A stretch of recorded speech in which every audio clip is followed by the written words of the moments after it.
ጤና ያስጥልን አድማጮች፣ ይህ አዋዜ ልዩ ላልሰማችሁ ነው። ከመረጃዎቹ ጋር አብርሃም መኳንንት ነኝ። ቻናላችንን ላይክ፣ ሼር እና ሰብስክራይብ በማድረግ አብራችሁን ቆዩ። ሚስቱ ከሌላ ወንድ ጋር ስትወሰልት የያዘው ባል የሰዎችን ነፃነት ተጋፍቷል በሚል በእስራት ተቀጣ። ለሚስቱ በቀን ከ100 ጊዜ በላይ የሚደውለው ጃፓናዊ በቁጥጥር ስር ዋለ። ከመንግስት $28,000 ለማግኘት ስትል ባሏን 12 ጊዜ ፈታ ያገባችው ሴት ጉዳይ መነጋገሪያ ሆኗል። 23 ዓመታትን አማርኛ ቋንቋን በማስተማር ስለዘለቀችው ፖላንዳዊትም መረጃዎችን አካተናል።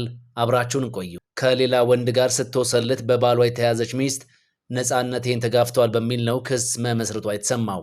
ሚስቱን የተጠራጠረው ባል በቤቱ ድብቅ ካሜራ ገጥሞ ሲከታተል ቆይቷል። የሰዎችን መብት ተጋፍቷል የተባለው ባልም የ3 ዓመት እስር ተፈርዶበታል። ስማቸው ያልተጠቀሰው ባልና ሚስት ለዓመታት በትዳር ተጣምረው ሲኖሩ ቆይተዋል። 2 ልጆችን ያፈሩት እነዚህ ባልና ሚስትም ከቅርብ ጊዜ ጀምሮ በመካከላቸው አለመተማመን ይነግሳል። የሚስቱን የባህሪ ለውጥ ያየው ባልም በመኖሪያ ቤታቸው 2 ቦታዎች ላይ ድብቅ ካሜራ በመትከል ሁኔታዎችን መከታተል ይጀምራል። ብዙም ሳይቆይ ግን አንድ ሰው በአሳቻ ሰዓት ወደ መኖሪያ ቤቱ የሚገባ ሰው ይመለከታል። ይህ ሰውም የሚስቱ ውሽማ መሆኑን የተረዳው ባል ጉዳዩን በመያዝ ትዳሩን ለመፍታት ክስ ይመሰርታል። ክስ የተመሰረተባት ሚስትም ባሌ ያለኔ እውቅና በቤታችን ድብቅ ካሜራ በመትከል ነፃነቴን ተጋፍቷል ስትል ክስ መመስረቷ ተገልጿል። የታይዋን ፍርድ ቤትም በድብቅ ካሜራ ተክሎ ሚስቱን ሲሰልል የነበረው ባል ላይ የ3 ዓመት እስር አስተላልፎበታል ሲል ኦዲት ሴንትራል ዘግቧል። ከባሏ ጋር ወሲብ በኮታና በክፍያ የምትፈጽመው ሚስት ትዳሯ እንዳይፈርስም ጠይቃለች።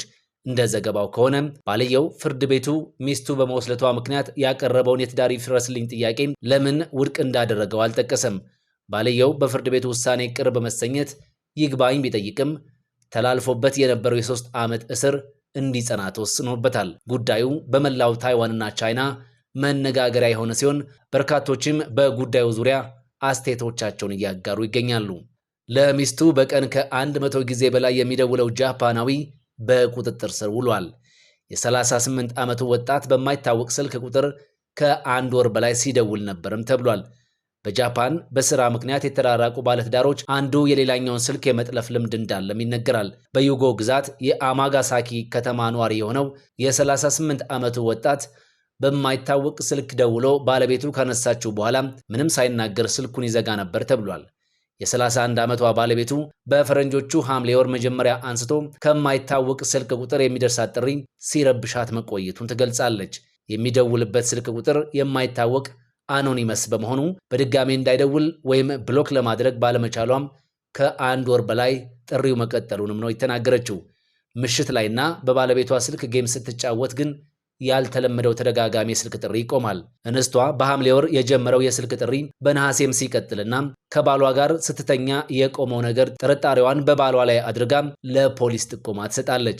የፖሊስ ምርመራም የፈራችውን ኦን አድርጎ ደውሎ ድምጿን ሰምቶ የሚዘጋው ግለሰብ ባሏ መሆኑን አረጋግጧል። ፖሊስም ሚስቱን በማይታወቅ ስልክ ቁጥር በመደወል ሲያጨናንቅ የከረመውን ወጣት ስልክ መጥለፍን የሚከለክለውን የጃፓንን ሕግ ተላልፏል በሚል በቁጥጥር ስር አውሎታል። ግለሰቡ በፖሊስ ሲጠየቅም ሚስቴን ወዳታለሁ፣ የስልክ ጥሪውን አድርጌም ምንም ሳልመልስ እዘጋዋለሁ ሲል ስልኳን መጥለፉን የሚያረጋግጥ ምላሽ ሰጥቷል ብሏል ኦዲት ሴንትራል በዘገባው። በጃፓን በሥራ ምክንያት የተራራቁና የሚቀኑ ባለትዳሮች አንዱ የሌላኛውን ስልክ የመጥለፍ ልምድ እንዳለም ይነገራል። የአማጋሳኪ ፖሊስ ግን በቀን ከ100 ጊዜ በላይ የሚደውለው ግለሰብ ከሚስቱ ጋር በአንድ ቤት ውስጥ የሚኖር መሆኑን በመጥቀስ በአንድ ጣሪያ ውስጥ የሚኖሩ ባለትዳሮች በስልክ መጥለፍ ሲካሰሱ ይህ የመጀመሪያው ነው ብሏል።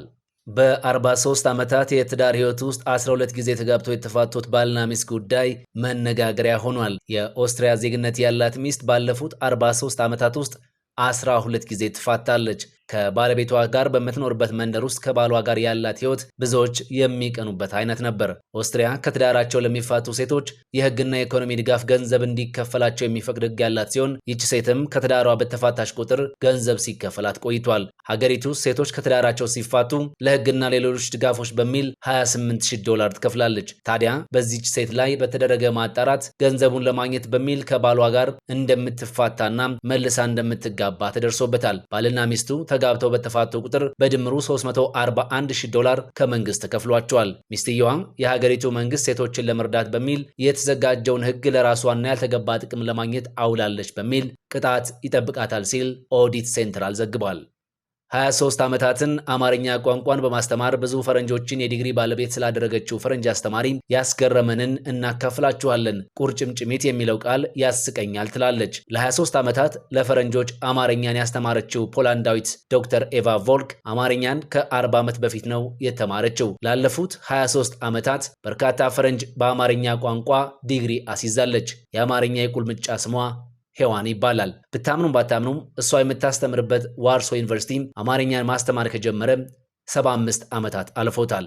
ኔፕልስ፣ ፓሪስ እና ሃምቡርግ ዩኒቨርሲቲዎች አማርኛ ማስተማር ከጀመሩ 100 ዓመት አልፏቸዋል። በኔፕልስ አማርኛን ማስተማር የጀመሩት አፈወርቅ ገብረ ኢየሱስ ናቸው። ይህ ማለት በ1890ዎቹ መሆኑ ነው። ጥንት በአድዋ ዘመን አማርኛ በጀርመን ሃምቡርግ ዩኒቨርሲቲም ይሰጣል። እዚያም ድሮ ነው የተጀመረው፣ ዛሬም ድረስ አለ። ለዚያውም ሳይቋረጥ ይቆጠር ከተባለ 105 ሆኖታል ዘንድሮ። ዶክተር ኤቫ አዎ አማርኛ ከባድ ነው፣ ቀላል ቋንቋ አይደለም፣ ቢሆንም ግን ከማንዳሪን ከቻይናውያን ቋንቋ ይሻላል ትላለች። አማርኛ ከባድ ብቻ ሳይሆን አያልቅም፣ አሁንም እየተማርኩ ነው፣ ገና አያልቅም ትላለች። 5 ቋንቋዎችን አቀላጥፋ የምትናገረው ዶክተር ኤቫ ከቋንቋዎች ሁሉ አማርኛ ለምን ማረከሽ ስትባል ድምፁ ነዋ ትላለች። ብዙዎች ጀርመንኛ ኮስተር ያለ ነው፣ ፈረንሳይኛ ፍቅር ነው፣ አረብኛ ለስለስ ያለ ነው ይላሉ። ለመሆኑ አማርኛ ለባዕድ ጆሮ እንዴት ያለ ነው የሚል ጥያቄም ከቢቢሲ ቀርቦላትም ነበር። የፏፏቴ ድምፅ ነው ያለው ትላለች ዶክተር ኤቫ። ሰዎች ሲያወሩት መስማት በቃ ፏፏቴ ሲፈስ እንደ መስማት ያለ ነው ስትልም ትገልጸዋለች። ፍቅር እስከ መቃብርና ሌሎች የአማርኛ ልቦለድ ታሪኮችን በመተርጎም ላይ እንዳለችም ከቢቢሲ ጋር በነበራት ቆይታ ገልጻለች። ዶክተር ኤቫ ከማስተማሩ ሌላ የአማርኛ አስተርጓሚም ናት። ለምሳሌ በስደት ወደ ፖላንድ የመጡ አማርኛ ተናጋሪዎች ለጥገኝነት ቃለ መጠይቅ ሲደረጉ ዶክተር ኤቫን ጥሩ ነው የሚባለው። እሷ ትጠራለች፣ ታስተረጉማለች። በፖላንድ ፍርድ ቤትም እንዲሁ የአማርኛ አስተርጓሚ ናት። ዶክተር ኤቫ የአማርኛ አንዳንድ ቃላት የኮረኮሯት ያህል ያስቋታል። ለምሳሌ ቁርጭምጭሚት የሚለው ቃል እግር ላይ ያለች ትንሽ ነገር ለምን ቁርጭምጭሚት ተባለች እያለች ዝም ብሎ ግርም ይላታል። በዚህ ነገር ቁርጭምጭሚቷን ወለም እስኪላት ድረስ ነው የምትስቀው። ደግሞ በአማርኛ ሲያሟት የተያዙ ሀበሾችም አሉ። በዶክተር ኤቫ አማርኛ የማትችል መስሏቸው ሰዎች በአዲስ አበባ ከአንዴም 2-3 ጊዜ ሲያሟት ይዛቸዋለች፣ ታዝባቸዋለች። ከመሳቅ ሌላ ግን ልታስደነግጣቸው አልፈለገችም። ዶክተር ኤቫ ቀጭን ናት፣ ቀጮ የምትባል አይነት ቀጭን። አንድ ጊዜ ካፌ ቁጭ ብላ ሳለም ከጎን የተቀመጡ ጎረምሳዎች ሲቦጭቋት ሰማቻቸው። ሹፋትም አይችን የጫት እንጨት የመሰለች ፈረንጅ ሲያሙኝ ከጆሮ የዘለቀ ቀጭን ስለሆንኩ ነው እንደዚህ የሚሉኝ ትላለች ዶክተር ኤቫ። ይህ አዋዜ ልዩ ነው።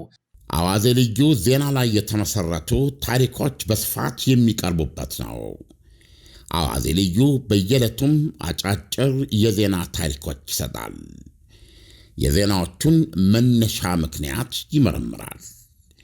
በአዋዜ ልዩ ማስታወቂያ ማቅረብ ከፈለጋችሁ አዋዜ ልዩ ላይ በተገለጸው አድራሻ መሠረት ልታገኙን ትችላላችሁ። የአዋዜ ልዩ ሳብስክራይበርስ ቁጥር ወደ 100,000 እየደረሰ ነው። ስለዚህም አዋዜ ልዩን ላይክ፣ ሼር፣ ሳብስክራይብ አድርጎ አዋዜ ልዩ ዜና በልዩ ማለት ነው።